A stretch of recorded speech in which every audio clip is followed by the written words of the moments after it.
nangis-nangis ke Ogi gitu. Aku tuh nggak bisa kayak gini, nggak bisa gitu tuh udah bener-bener kayak drama banget. Assalamualaikum guys, kembali lagi ngobrol bareng Mbak Zizi di sini dengan tamu istimewa jauh banget guys. Aduh. Dari negara Sakura ya.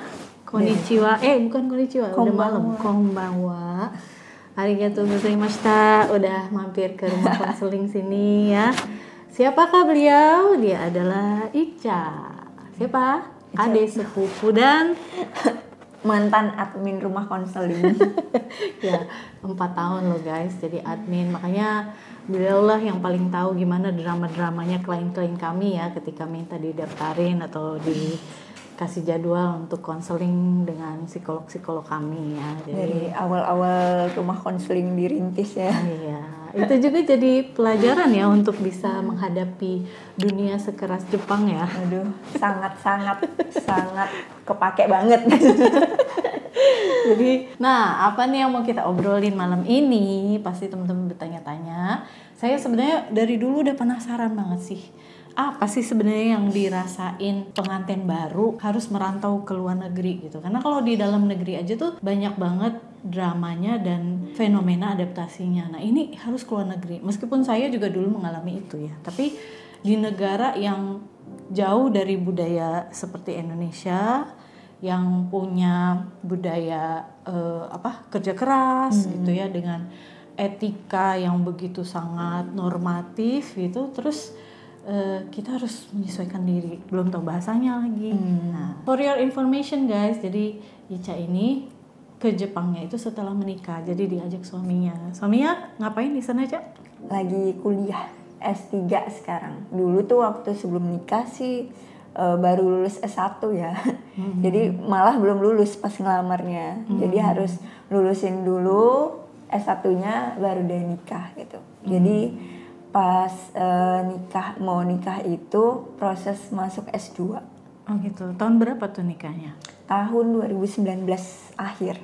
Oh, berarti udah berapa tahun nih sekarang di Jepang? Kayaknya masuk tahun keempat nih. Keempat. Ya, tahun keempat. Ya.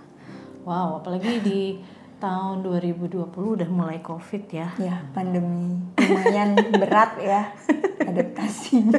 Kita tuh kan bayangannya, abis nikah, pengantin baru, terus dibawa ke luar negeri, apalagi ke negara yang selama ini kita ngelihat, ada di anime atau di film-film Jepang itu kayaknya indah gitu. Negara-negara yang sangat diimpikan ya untuk datang ke sana, nggak pun tinggal ya datang aja tuh orang juga pengen banget ya gitu. Jadi ya tapi emang kadang nggak seindah itu guys. Nah, makanya pertanyaan saya adalah expectation versus reality. Jadi pengantin baru di negara rantau seperti Jepang tuh apa sih yang Ica temukan? Ekspektasi versus realitinya.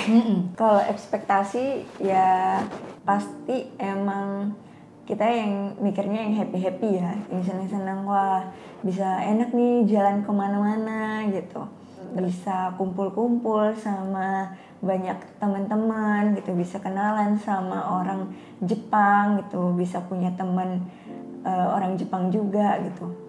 Tapi ternyata realitinya sangat sulit dihadapi untuk mencapai ke situ gitu. Kendala bahasa itu sangat-sangat mempengaruhi ya kalau misalnya kita, karena di Jepang itu juga bukan yang lancar bahasa Inggris, yang mereka pakai bukan bahasa Inggris gitu. Kita nggak bisa bahasa Jepang ya agak susah untuk masuk ke pergaulannya gitu.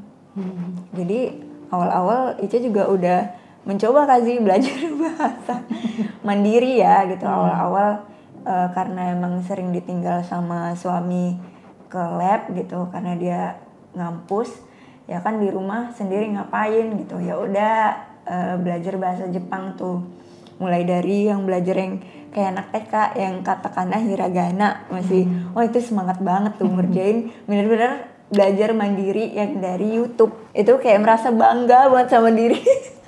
Itu udah ngerti gitu. Terus kadang kalau misalnya keluar kan di jalanan itu tuh ada katakana hiragananya ya, terus udah bisa baca tuh rasanya seneng banget gitu, udah bisa baca, udah berasa paling hebat gitu kan.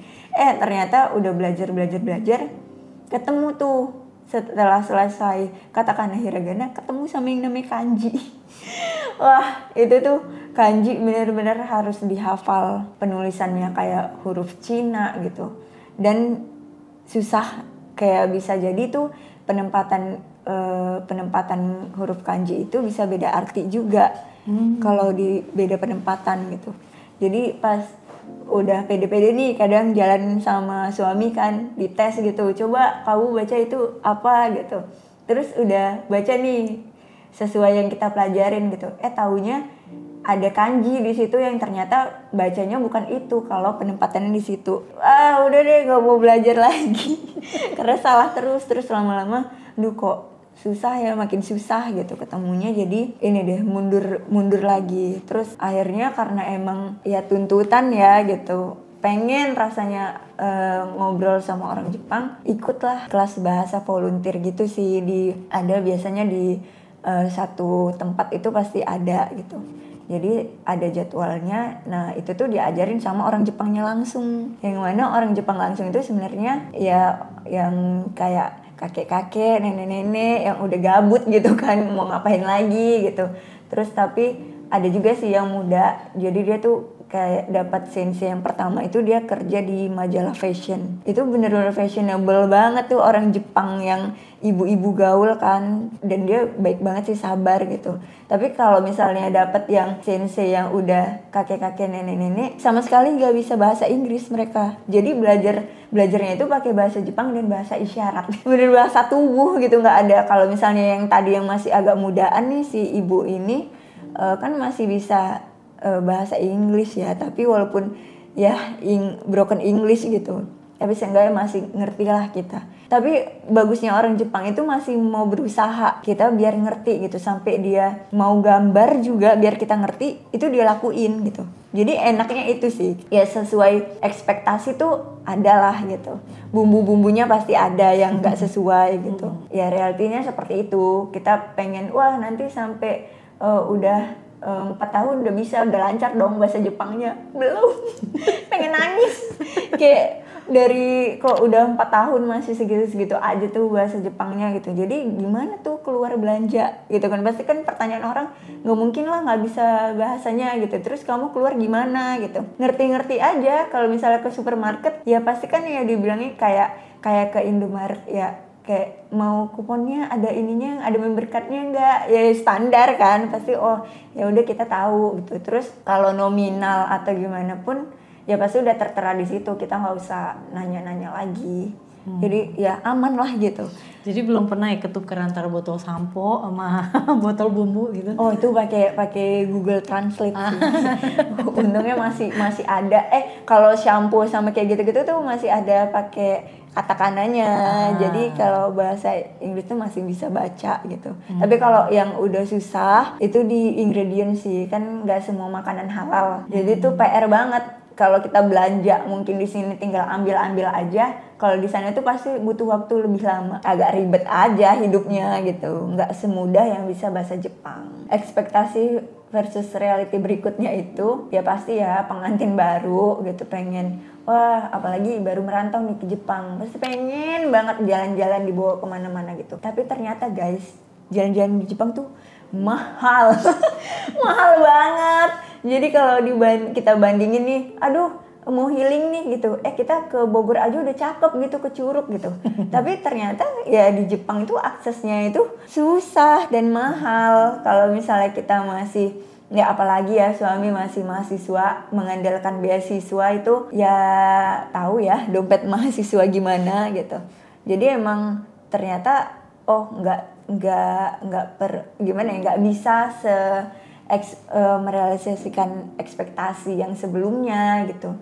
Kalau misalnya dilihat orang udah jalan-jalan gitu, kita tuh cuma ke taman, alhamdulillahnya gitu. Taman-taman di Jepang itu yang deket sama rumah tuh udah bagus gitu. Apalagi misalnya pas musim sakura, ya taman depan rumah tuh ada sakuranya gitu. Jadi kita nggak perlu jauh-jauh kemana. Terus abis itu ya udah healingnya kayak belanja berdua gitu kan ke supermarket. Ya di jalannya aja alhamdulillah jalan di rumah kita tuh yang pemandangannya bagus gitu. Jadi itu udah kayak jalan-jalan aja gitu ya. Ditahan-tahan awal-awal menikah itu benar-benar dari mulai ya perabot juga masih kosong itu isinya kan. Jadi benar-benar agak nggak sesuai ekspektasi gitu. Jadi kita baru cuma isi kasur doang, nggak ada meja, itu rumah kosong melempeng gitu. Benar-benar ya kayak pengantin baru ngontrak gitu. Tapi beda ya di Jepang gimana?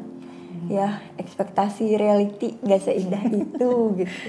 Ya kita kan bayangannya kalau datang ke negara yang asing tuh ya masang mental kayak turis gitu. Padahal kalau kita datang merantau itu ya berarti dengan penuh perbekalan dan persiapan gimana caranya bisa survive di tempat itu gitu. Dan khusus buat para istri mahasiswa-mahasiswa ya, mental sabarnya harus lebih ekstra gitu ya. Karena kan suami kita itu ya sambil belajar juga nyambi kerja gitu ya.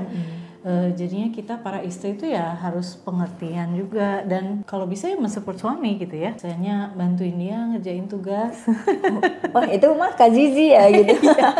Karena alhamdulillah kalau Kak Zizi itu kan satu jurusan nih sama Bang Iqbal. Jadi kayak masih bisa nih, tolong dong, bantu dong. Nah kalau misalnya kayak Ica sama Ogi itu bener-bener beda banget. Yang satu IPA, yang satu IPS gitu. Jadi bantunya di mana, supportnya di mana? Mungkin di mental kali ya. Karena memang ternyata beban sekolah di Jepang itu mungkin lebih berat ya. Teman-teman itu banyak yang butuh psikolog, bahkan karena saking stresnya untuk urusan sekolah di sana gitu. Ada masalah dengan risetnya, ada masalah dengan senseinya. Itu bahkan kampus-kampus itu punya psikolog kampus gitu yang khusus menangani mahasiswa-mahasiswa yang ada kebutuhan untuk mental health gitu. Ya, jadi alhamdulillahnya ya punya istri mantan tim rumah konseling. Jadi kayaknya konseling gratis di rumah gitu, udah alhamdulillah berguna ya gitu, walaupun beda jurusan, nggak IPA juga, nggak mendukung di risetnya juga gitu. Tapi ya walaupun misalnya sampai rumah gitu, ya dengerin aja, walaupun kita nggak ngerti risetnya apa, bener-bener atom ini aku ngitung ini, terus ini lihat deh pergerakan ininya, itu bener nggak ngerti gitu, kayak ini apa? Itu dicekokin hampir tiap hari kayak gitu sampai akhirnya oh iya udah nyambung nih otaknya. Kayak udah ngerti dikit-dikit bahkan untuk risetnya sendiri gitu, karena tiap hari mendengarkan ininya dia gitu kan, pekerjaan dia tuh apa sehari-hari. Nah kebalikannya gimana nih untuk apalagi misalnya yang ekstrovert, itu benar-benar ekspektasi reality agak lumayan mengganggu.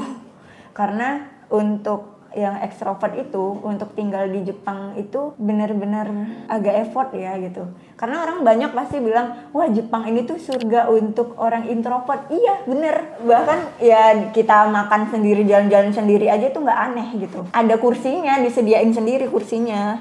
Jadi kayak kalau mau jalan-jalan sendiri juga, oh ya udah, orang juga nggak ada kesepian, kayak nggak ada temennya gitu, nggak ada ditemenin gitu kan. Ya emang bagusnya gitu. Jadi kayak yang effortnya sih yang buat stres. Kalau untuk ekstrovert itu, apalagi misalnya kita hanya menemani suami gitu, nggak ada pekerjaan di sana, itu benar-benar struggling sih. Itu bisa memicu stres berat. Stresnya sampai berat karena emang sesepi itu gitu. Apalagi kemarin Ica bertepatan ketemu sama pandemi, itu sangat-sangat mulai dari yang masih hahihi tuh di awal kan dari November, Desember masih oke. Nah udah Januari tuh mulai kan COVID ya, isu-isu COVID. Tapi di Indonesia tuh masih nggak ada kejadian, tapi di Jepang itu udah isolasi semua, kayak udah pada nggak boleh kemana-mana gitu. Jadi emang ya berarti harus di rumah gitu. Yang sebelumnya emang Ogi itu udah nyiapin ya, karena tahu nih istrinya ekstrovert, dia udah cari komunitas apa nih untuk istrinya di sana gitu. Ya belum ketemu komunitasnya, sempet sih sekali gitu sebelum COVID. Kan udah merasa tuh, wah enak banget, bahagia banget gitu, wah dapat kenalan teman-teman yang baru, pinter-pinter gitu. pokoknya asik-asik dia semuanya, terus ke rumah-rumah makan bareng gitu. Tahu-taunya sebulan kemudian langsung bener-bener terkungkung di rumah, nggak boleh kemana-mana, nggak ada siapapun, kayak ya mau ke rumah orang juga nggak bisa gitu, main-main main yuk ya nggak bisa gitu, karena emang lagi marak-maraknya COVID di Jepang gitu. Jadi tuh benar-benar awal-awal stres banget, kayak sampai nangis-nangis ke Ogi gitu. Aku tuh nggak bisa kayak gini, nggak bisa gitu tuh, udah bener-bener kayak drama banget. Ica juga ngerasa diri Ica lebay banget sih gue kemarin tuh, kayak drama banget kan. Tapi emang gak enak itu gitu, untuk extrovert kan ketemu orang tuh justru nge-charge energi kan gitu. Jadi kayak suami juga sampai Ogi tuh kayak ngerasa bersalah, dia juga bingung ini istrinya harus gimana gitu kan, mau diapain gitu. Akhirnya udah nangis gak jelas gitu. Akhirnya ya kita pas udah tenang cari solusi sama-sama gitu. Coba kamu tuh apa sih yang kamu suka gitu, dicari. Ica suka tuh apa gitu kan. Tapi kayak belum menyadari potensi diri gitu ya. Aku sukanya ketemu orang, ngomong gitu. Terus kayak dia yang introvert nih berusaha untuk mengakomodasi istrinya gitu. Udah capek ngejarin riset, terus harus denger kan, kalau cowok udah capek udah hilang fokusnya kan. Nah kita malah marah lagi, kamu tuh nggak ngedengerin aku gitu.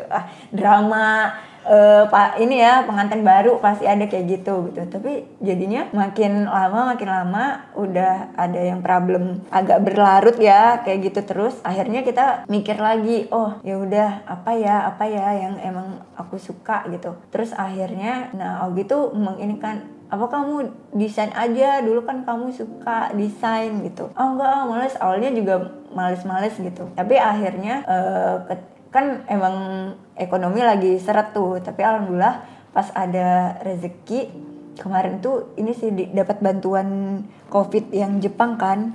Nah itu tuh kita pakainya buat beli iPad.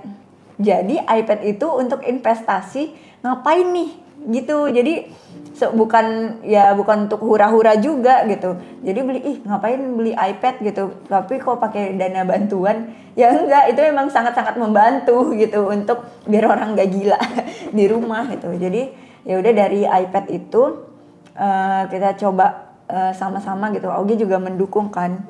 Kayak bener-bener Ica buat apa walaupun menurut Ica jelek gitu, bagus, dia tuh yang sangat-sangat beneran ini bagus gitu, sangat suportif ya gitu, fans pertama istrinya gitu. sangat-sangat mendukung. Jadi tuh ya udah Ica tiap hari buat terus akhirnya sampai didukung sama gitu buat akun sendiri aja gitu, buat kamu ngepost gitu kan. Nah, ada dulu tuh Turning Head, sekarang mohon maaf udah non aktif ya. Karena udah ada kesibukan lain, kayak nggak kepegang lagi gitu. Jadi Turning Head itu awalnya blog gitu, tapi ada namanya Kahana, itu sangat berperan penting sih dulu tuh, karena satu kantor kan, pernah kerja di agensi desain kreatif juga. Nah Kahana ini desainernya, jadi dulu tuh pas awal-awal gitu suka sharing, Kak gimana ya gue gini di sini. Terus abis itu udah coba bikin blog itu, terus kata Kak Hana, coba buat yang gini aja gitu. Itu tuh awal-awal baru di Instagram tuh ada kayak apa sih yang berslide gitu loh. Yang itu baru banget muncul fitur itu gitu. Coba microblog dia bilang gitu. Jadi kan kalau blog kan website tuh kayak kurang terjangkau sama orang gitu. Nah ternyata baru tahu Ica tuh ada microblog itu kan. Dan Ica kan pengguna Instagram ya. Coba bikin yang kayak gini, kayak gitu-gitu. Terus oh iya juga. Nah akhirnya buatlah tuh akun itu untuk microblog. Nah tentang karena kemarin menguasainya pakai Canva, jadinya ya fokusnya di situ untuk educate Canva gitu. Alhamdulillahnya antusiasnya bagus gitu. Jadi kayak Ica kira kan ya udah buat iseng-iseng aja gitu. Taunya kayak orang-orang tuh, wah Mbak makasih ya, kayak info kayak merasa terbantu ternyata dengan info itu gitu. Karena banyak yang UMKM kan COVID di rumah yang nggak bisa jualan ini, pada jualan online gitu. Ternyata itu sangat-sangat kepake desain itu untuk UMKM gitu. Publikasinya. Terus kan ya udah Ica konsistenin tuh di situ sampai akhirnya Ica memutuskan buat kelas gitu. Kelas untuk belajar desain itu. Jadi emang pengen ngasih ilmu juga dan pengen cari temen sebenarnya. Orang ekstrovert ya. Jadi sebenarnya pengen cari temen gitu. Temen ngobrol kan nggak ada karena saking sepinya tuh di Jepang di rumah itu tuh jarum pentul jatuh aja tuh kedengeran saking sepinya. Horor nggak sih? Horor enggak gitu karena alhamdulillah rumah terang benderang kan, cahaya matahari masuk gitu. Tapi kayak siang-siang gitu ngapain bengong aja ya gitu.